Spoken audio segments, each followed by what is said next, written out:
Hi everyone, welcome back to the show. Today I have a wonderful guest with me called Tara Halliday. She is an imposter syndrome specialist, and Tara has a background in philosophy, therapy, neuroscience, and all sorts. She is the author of a book called Unmasking, the Coach's Guide to Imposter Syndrome. I've spent a bit of time with Tara in the last few months getting to know imposter syndrome a bit more. It's a really important topic for all leaders, managers, and people in life and in organizations. I'm really looking forward to kicking this about with you, Tara, and really welcome you to the show. Thanks for coming along. Thank you very much. Great to be here, Jason. Great. So shall we get going with a little bit about you, please? It'd be great to introduce you to our audience. So just absolutely. So my passion, if you like, is psychology, transformation, and growth. As a child, I wanted to be a psychologist. I wasn't allowed, so I went into engineering, and I have a PhD in engineering because of my imposter syndrome. 21 years ago, I got back into the therapeutic space, trained as a holistic therapist and a coach, and I've been gradually refining that process of how I work with people since then. So I've been an imposter syndrome specialist for the last 5 years, and I have 18 months experience as a neurofeedback trainer, where we put electrodes on people's heads and measured their brain waves as they were going through a deep change process. Amazing. I'd love to see that. I'd love to have a go at that, actually. It's great fun. It does sound like great fun. Yeah. So, and how come imposter syndrome then? How come that was sort of, I think you just mentioned that you had imposter syndrome and maybe that's what drove you, but why narrow in on imposter syndrome as a topic? Yeah, so when I had imposter syndrome that caused my PhD, I had no idea that that's what it was. And like a lot of people, I thought it was me. I thought it was some kind of, personality flaw or something like that. And I assumed that was the case. I chose imposter syndrome. I'd been working as a coach, specializing in unconditional worth, so that our worth does not depend on who we are. Right. And I was given business instruction. I was told, niche, pick a niche. So when I picked the niche, imposter syndrome stood out as being so closely related to conditional worth, unconditional worth, and that was the driver behind it. And that's where I started. Right, understood. And I understand that imposter syndrome is prevalent, almost hidden in a way, but is prevalent across all sorts of people in all sorts of industries, all sorts of roles. It's quite a broad impact. It's quite a broad impact, and it's quite deep ingrained, right? Absolutely. So, imposter syndrome, just to define it, is the secret feeling of being a fraud when you're not, and the feeling of being not quite good enough, and the fear of being found out. And yeah, it affects 70% of high achievers at some point in their career, and that's men and women equally. There's no difference between the gender in that. And it creates anxiety, confusion, isolation, stress, and overwhelm. And it can even lead to people having burnout and leaving a career. So it's a significant hindrance to high performance and really getting the very best out of yourself. It's I think the sort of impact on high performance is the focus I'd quite like to have on this discussion. But is it just, you mentioned both high performance and high achievers there? Is it just high achievers that this impacts, or is that really just the focus of your sort of specialism, if you like? High achievers notice it because they are competent and capable, so that they recognize that intellectually, they know that. Yeah. And they've got proof of their success, but internally they're not feeling it. They're feeling like they're not quite good enough, and that gap becomes really obvious when people are striving for higher levels of achievement. Fine. So yeah, that I understand that. So it because you are achieving good things, as you say, intellectually you understand that you probably do have some capability. You must be good at something because you've got to a position of high achievement and high performance.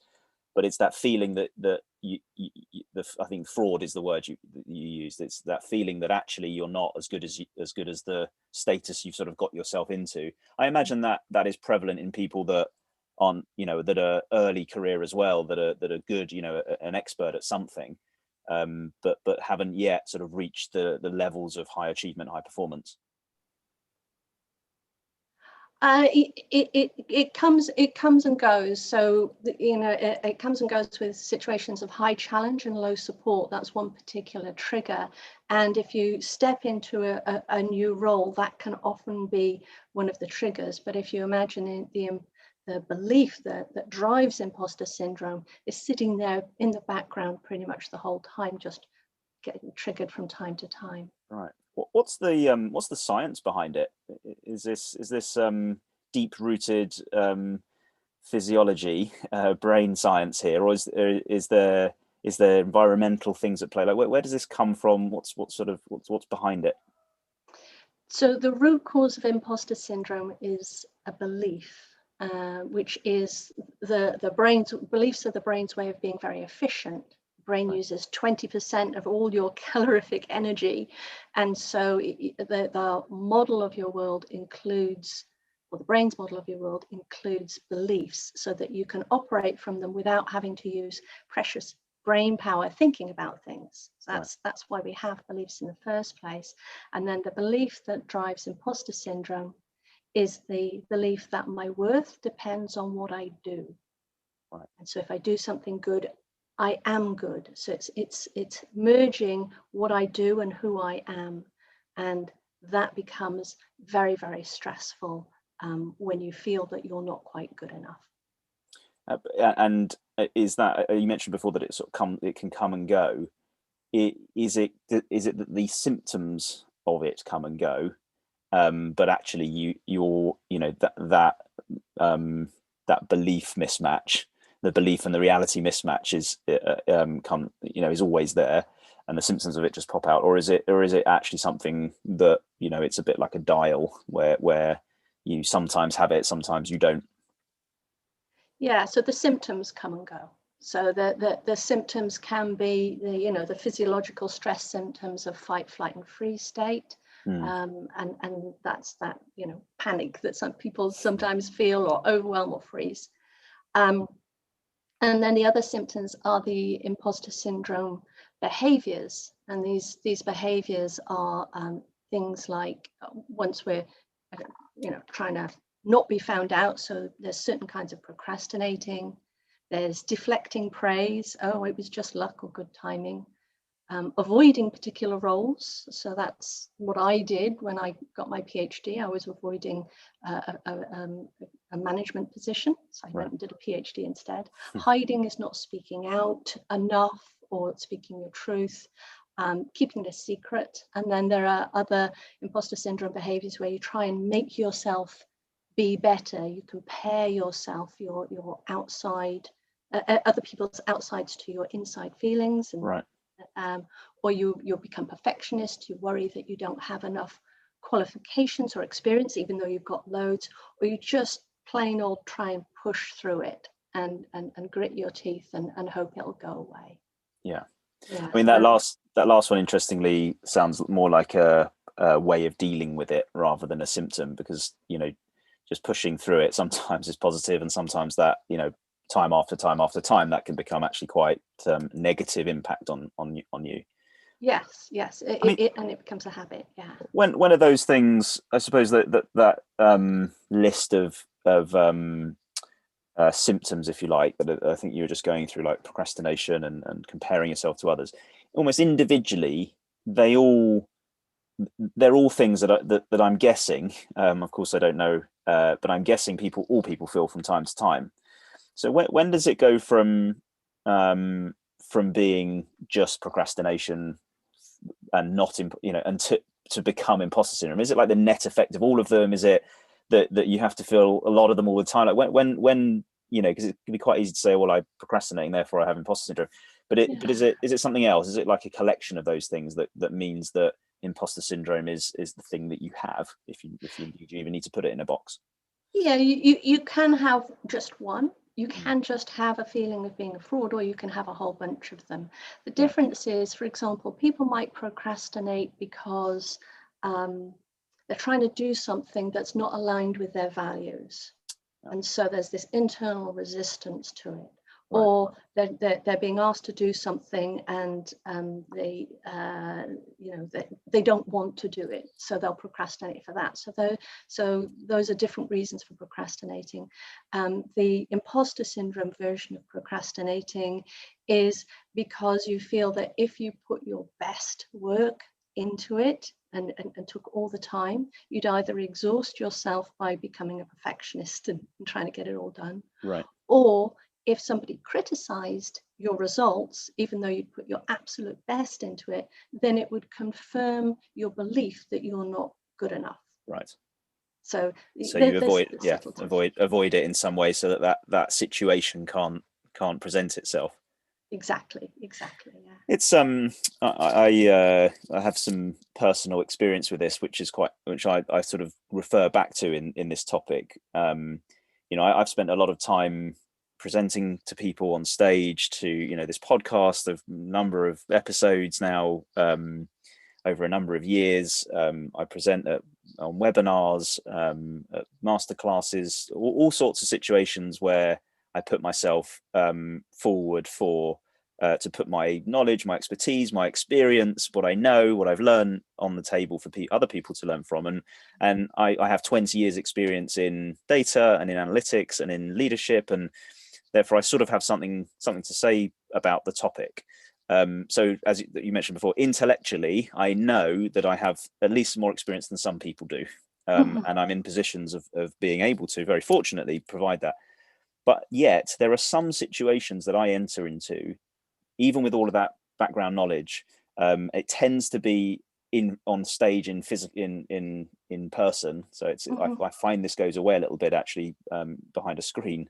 But in-person events where I'm talking to a large group of people in a room, I have a disproportionate amount of nerves, anxiety, worry, sleepless nights, procrastination on getting the slides ready, or indeed focusing very heavily on those slides to try and manage some of this nerve and anxiety.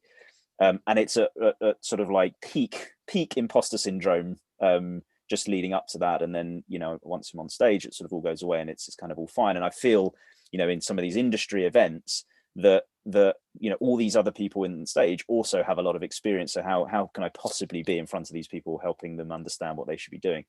Yeah. And that's happened in those situations. It's happened. I presented at Cambridge University, and that was like, how can I present to people at this prestigious organization that I've known since I was young? And so I get this feeling, but I sometimes just feel that is just nerves. I just feel nervous, and those nerves are coming out in this way. I don't know if it's imposter syndrome. I don't know if it's just nerves, and it only pops out in those very certain situations. Is it not just the case that this is just people getting nervous about things, or in my situation, it's just me getting nervous, or is it fundamentally some kind of syndrome of me being an imposter at the heart of it? We'd have to have a little bit more discussion, you and I, about all the other symptoms and all the other instances before I could make a call of which one it is. But we can look at the neuroscience of anxiety or nerves versus imposter syndrome. So many people think that the way that people operate is stimulus response. When your knee is hit with a rubber mallet, your leg jumps up. That's stimulus response. What actually happens in the brain is you've got stimulus filter response. So there's a part of the brain called the amygdala that's looking out for danger and looking out and gets information from your senses a fraction of a second before the thinking part of your brain, to look out if there's any dangerous situation, and if there is, it triggers the survival mechanism, fight, flight, and freeze. So the sensitivity, and this is the dial that you'd mentioned earlier, so the sensitivity of the amygdala, how much it's going to respond to a particular threat it's detected, is affected by all sorts of things. It's affected by sleep, diet, exercise, breathing, immune system. And the more we study human beings, the more we find out. So microbiome, epigenetics, hormones, and so they can increase or decrease depending on what you're doing with your body. So I think that's where that dialing up and dialing down comes from. So then the amygdala is that filter, kind of like a email virus checker, checking out for any dangers. And it has a program, if you like, or a panel. So what triggers it, for example? And that would be your large audience in person would be one of the things that would be triggering it there. And that's based on the brain's model of the world, which you've been developing since the day you were born, or some people even say from the inside the room, and developing this model of the world and how to interact and what is dangerous. Yeah. Now you could say, I mean, the common term that I always talk about is, if there is a tiger in the room, right, and that would trigger your nervous system, and that would alert it. However, there are people out there in the world who have tigers as pets, so they don't get their nervous system triggered. So it's clear that there's nothing universal. It depends on our model of the world. And our model of the world is based on our beliefs, which are the shortcuts, and our experiences. And so there's something in your beliefs and experiences, and one of the beliefs then is that idea that I'm not quite good enough. And if I can go a little bit further into the science here, that started as we developed a sense of ourself between the ages of 18 months and 3 years old. And unless we very specifically get taught otherwise, most people in the world carry on with this idea that my worth depends on what I do. Right. Well, great. Well, I didn't mean to put you on the spot with a psychology lesson for me, but I do think my experience with it has helped me. It's actually really meeting you a few months back just sort of helped me sort of unpick it a bit more and think about it a bit more and understand it a bit more. Is there a way of managing it? So either, and I assume, actually, before I go to there, I assume there's, if there was a 1 to 10 dial of 1 or 0 being no imposter syndrome and 10 being the most intense it could be. I assume sort of macro level people sit on a scale about whether how much they have it, and then in certain situations it moves up and down that dial as well. Is it possible to manage this? Is it possible to sort of wrap your arms around the problem and sort of help put things in place that mean you can manage the level of imposter syndrome that you have? Sure. Well, the imposter syndrome is the symptom of the belief. So you're either managing the stress or you're managing the belief. So managing the stress, you can, shake your arms out, get the stress hormones out of your system, breathing exercises. So all the things that I mentioned earlier, the sleep, the diet, the exercise, breathing, meditation, can calm the sensitivity of the amygdala to the stress, because stress is cumulative. So that's the management part of it. And then there's the changing the belief, which is how you get rid of it. And then there's a particular process that you can go through that to change beliefs, but it's a little bit of deep work. It's not something as simple as a 2-minute breathing technique, but it does then mean that you don't interpret the world, because you've changed your belief. You don't interpret the world from an idea of I'm not good enough, someone's going to find me out. And when that happens, you forget to doubt yourself. It just goes away. Or if some crisis happens, you don't think that was me. You think that was that event, and you get that separation between what you do and who you are. Right. So the management of imposter syndrome is, as you say, is managing the response that your body has to the situation. There's almost nothing more you can do. So in a moment of stress or in a moment of anxiety, you manage it by managing, techniques around managing anxiety, techniques about managing stress, or whatever the symptom might be. But to remove it completely, you're saying that is possible? Because I think I've had this I have this sort of belief that it's one of those things that is a dial, and I've said that a few times, right? It comes on, it comes off, it gets worse, it gets better. Situations spark it, situations it doesn't appear, and that might be very systematic in some people, that might be sporadic in others. Like stress, and I have a belief that I don't think you can ever get rid of stress. There are just stressful situations, and your response to those stressful situations require some management. But you're suggesting that you can get rid of the syndrome altogether. And that sounds like you're saying that you by removing the belief in the belief that you have in the first place that you're a fraud and not good enough. Can you talk to how people, or how you go about that, how people can start thinking about that? Sure. Well, the first thing to recognize is that belief is unconscious in the vast majority of people. So you won't see, so it's not going to be obvious to you. That's why it looks like it's something that's inherent in you, part of you, and it comes up and down. And it takes quite a lot of digging, if you like, to bring that belief to the conscious mind. So the way that you get rid of the belief is two levels. So first we have, people talk about confirmation bias, right?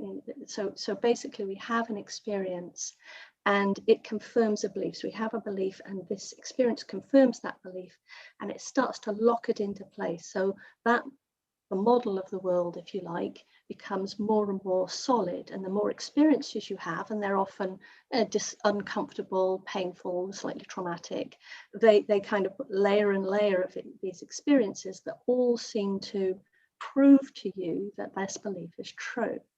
So the first thing to do to change the belief is letting go of some of those experiences, taking the emotional charge away from them. It's a repatterning of the amygdala. It's a reframing of how you see it. So it's a little bit detailed in that. But what then happens is that you're then able to address directly that belief that my worth depends on what I do, and change that. Right. Sounds simple. Overnight. Well, my program, I take people through it in 8 weeks. Right. Not 8 weeks full time, 8 weeks, 3 to 4 hours, but it's a momentum process, and it has to be done starting by calming the nervous system, calming all those symptoms, because the brain won't change when it's in this survival mode. So once you're calm, then you can do the changing, the letting go, the changing, and then of course you've got a little bit more space, and then you create success habits and really dial into your own authenticity, your own sense of worth, your own self-authority, if you like. And it sounds like a bit like an onion, and there's layers to this, and at the heart of it, as you say, is beliefs. And I imagine there's a halo effect of getting rid of imposter syndrome, because if imposter syndrome is at the heart of if there's a belief at the heart of imposter syndrome, then I imagine that's impacting more than just what sort of imposter syndrome sort of pops out at. So the halo effect is that other issues you may have had in your life go away. Is that fair to say? That's because that belief impacts things like how you relate to people, that all people, not just your work colleagues. It relates to how you behave with yourself, like whether you stick to that diet or not, and your ability to manage your own emotions. So it gives quite a significant boost to your emotional intelligence. Yeah. No, yeah, it sounds it. There from a so I can see there's a there's a process here to unpicking the belief in the first place. You got to get to that root. You then got to look at the things that have made that belief and then start to address them. And then there's the other side of when we have symptoms, there's managing those in the moment. There's some kind of practical steps that people can take if in themselves, that if they feel they have this, rather than not everyone sort of wants to sort of necessarily address it straight away and get to the root and all that sort of thing. But is there some practical things? Like if you want to get fit, you need to eat well, sleep well, and exercise well. Are there some kind of practical advice that you can give people that sort of feel that they may have imposter syndrome? It gets triggered most commonly by situations of high challenge and low support. Challenge is interesting because some challenge is great, that's what stretches us. It's the fun part, but some challenge, when it's too much, becomes then something that will trigger imposter syndrome. So one thing, particularly in terms of challenges, if you have a toxic work environment. So check it out and see what you can do in terms of the toxic work environment. That's very important. And the other thing is that a low level of support. So get some support, and that support is, you know, not just somebody to talk to about things, but it can be practical thing, or your getting someone else to mow your lawn, for example, get a gardener in to take that. So because the stress is cumulative, it will just help calm down the sensitivity of the amygdala, so it's less likely to get triggered. Right. Well, that is that's great advice, and I can see where that can certainly help me in a few situations. Great. Well, it's fascinating stuff, and it's interesting because I think there's two for an individual listening. I think there's their own imposter syndrome, if indeed they have it, and recognizing it in themselves. And then there's recognizing in others. So, you know, a lot of people are managing teams, managing people, and they're either very senior or sort of an early manager who's got, you know, maybe one or two people. Is there ways? So we talked about identifying in yourself. And I think obviously it's a lot of the identifying yourself is feeling. It's quite hard to see feelings in other people, but is there a way you can, you know, if we think about identifying it with people who are managing teams and seeing people in their teams, the kind of signs that they may have? So if we're looking at other people rather than yourself, in terms of imposter syndrome. You might see it, but people with imposter syndrome tend to keep it a secret because they think it's a personal flaw.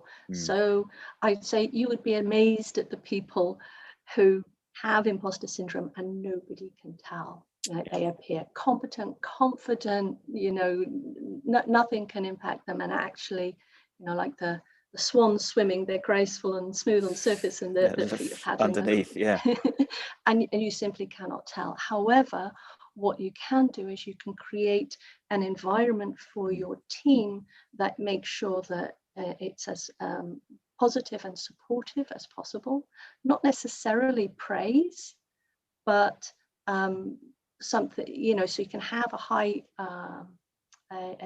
performance, high octane work environment and still have that level of respect. The opposite of the imposter syndrome belief about our worth is self-acceptance. If we accept ourselves, then what people say or think about us doesn't affect us. So that's where you're going. So the more you can accept people and give them, you know, plenty of training, don't expect them to do everything all by themselves. All these kind of things can just help foster a really nurturing work environment that will then get the very, very best out of them. Yeah, I guess an environment that that engenders the people to talk as well, you know, admit, if that's the right word, or talk about the symptoms, talk about the fact that people feel like they have it. I think both an environment that gives support, but also an environment that allows people to kind of recognize these issues, these challenges, and talk about them. Because as you say, you can only get, if low support is one of the triggers for having imposter syndrome, then having support, talking about it and getting support is a clear way of helping to resolve the issue.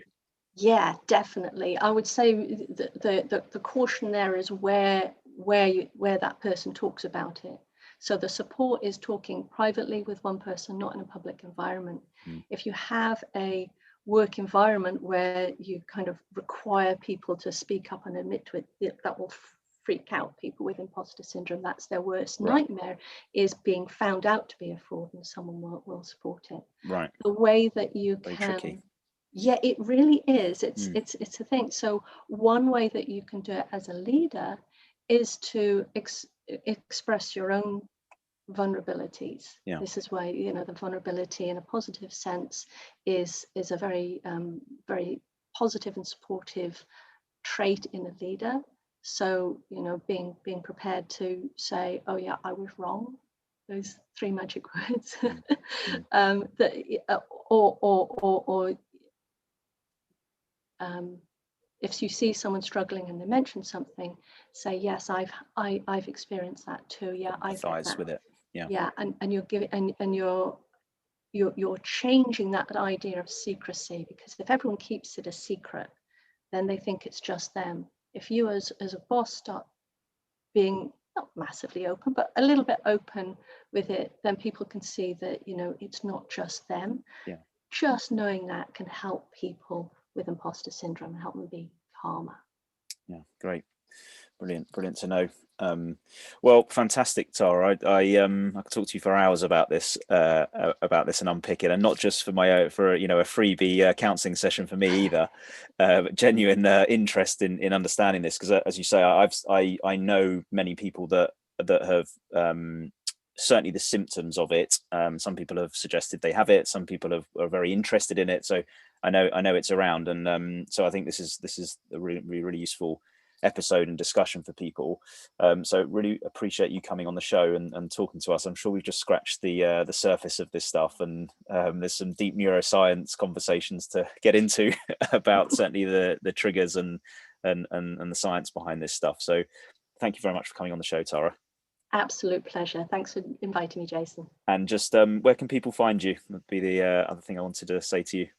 Yeah, so I post a lot on LinkedIn. So if you find Tara Halliday, PhD, on LinkedIn, and my website is completesuccess.co.uk, and you can get my book Unmasking on Amazon. Just type Unmasking or Tara Halliday or both. Brilliant. Fantastic. Well, I suggest everyone does check out Tara and have a read around if this is a topic that resonated. Thanks again, Tara, for coming on the show. Thank you, everybody, for listening, and we hope you enjoyed it, and we'll catch you again soon. Thanks a lot. Goodbye.